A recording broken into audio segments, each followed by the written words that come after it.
আসসালামু আলাইকুম আপুরা ভাইয়ারা সবাই কেমন আছেন? টমেটো দেখে নিশ্চয়ই বুঝতে পাচ্ছেন যে আজকে টমেটোর একটা রেসিপি করব। তো বাজারে কিন্তু এই সময় প্রচুর টমেটো পাওয়া যাচ্ছে আর টমেটোর দামও কিন্তু কিছুটা সস্তা। তো আজকে আপনাদের সাথে আমি টমেটোর চাটনির রেসিপিটা শেয়ার করব। আর এটা কিন্তু গরম ভাতের সাথে খেতে অনেক ভালো লাগে। কথা বলতে বলতে টমেটোগুলো আমি কেটে নিয়েছি, এখন রান্নার পালা।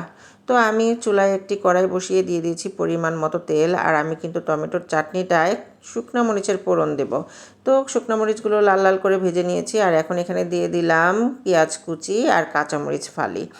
পেঁয়াজগুলোকে কিন্তু খুব বেশি ভাজবো না, হালকা করে ভেজে পেঁয়াজগুলোকে একটা সাইড করে দিয়ে দিচ্ছি এখানে রসুন কুচি। রসুনগুলোকে আমি একেবারে বেরেস্তার মতো লাল লাল করে ভেজে নেব। তো আপুরা ভাইয়েরা দেখতেই পাচ্ছেন রসুনগুলো কিন্তু লাল লাল করে ভেজে নেওয়া হয়ে গিয়েছে। আর এখন সব কিছুকে ভালো করে মিশিয়ে নিচ্ছি। আর এই যে টমেটো কেটে রেখেছিলাম সেগুলো দিয়ে দিলাম, ভালো করে নেড়েচেড়ে একটু মিশিয়ে নিচ্ছি।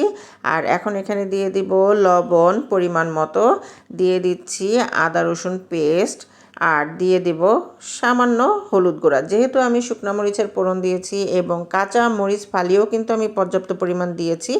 আর এখানে শুকনো মরিচ গুঁড়াটা আমি অ্যাড করছি না। তো এই ঝালেই আশা করছি টমেটো চাটনিটা রেডি হয়ে যাবে। এখন ঢাকনা দিয়ে কিছুক্ষণ রান্না করে নেব।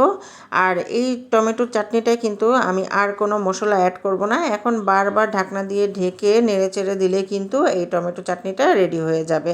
তো আমি কিন্তু এখানে কোনো প্রকার পানিও অ্যাড করছি না, দেখতেই পাচ্ছেন আপুরা ভাইয়ারা। তো বারবার কি করব, তলানিতে যাতে লেগে না যায় এই জন্য বারবার একটু নেড়েচেড়ে দেব। গরম ভাতের সাথে এই টমেটো চাটনিটা খেতে কিন্তু অসাধারণ লাগে। যাদের মুখে রুচি নাই, খাবার দাবার খেতে একেবারে ইচ্ছা হয় না, ট্রাস্ট মি, ঠিক এইভাবে টমেটো চাটনি করে খাবেন, খেতে কিন্তু অমৃত লাগে। 5 থেকে 7 মিনিটের মতো রান্না করে নিয়েছি। আর আপুরা ভাইয়ারা দেখতেই পাচ্ছেন টমেটোগুলো কিন্তু সিদ্ধ হয়ে গিয়েছে। এখন একটু ভালো করে নেড়েচেড়ে এই যে যতটুকু পানি আছে পানিটাকে একটু শুকিয়ে নেব, তাহলেই কিন্তু টমেটো চাটনিটা খেতে আরও বেশি ভালো লাগবে। পানি পানি খেতে তেমন একটা ভালো লাগে না, একেবারে শুকনো শুকনো করে টমেটো ভাজিটা করলে খেতে কিন্তু অনেক ভালো লাগে।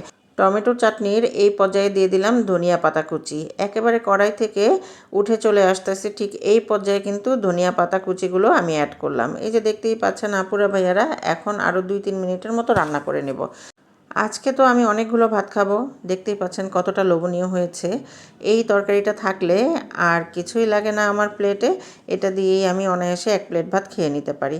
তো আপুরা ভাইয়ারা রেসিপি ফলো করে ঠিক এইভাবে রান্না করে খেয়ে দেখবেন, অনেক ভালো লাগে। টমেটো চাটনির এই রেসিপি যদি ভালো লেগে থাকে সুন্দর একটি কমেন্ট করে পাশে থাকবেন। আর যদি রেসিপিটি ভালো লেগে থাকে তাহলে বন্ধু এবং আত্মীয় স্বজনের মাঝে আমার এই রেসিপিটি শেয়ার করে দেবেন। তো আজ এখানেই বিদায় নিচ্ছি। আল্লাহ হাফেজ।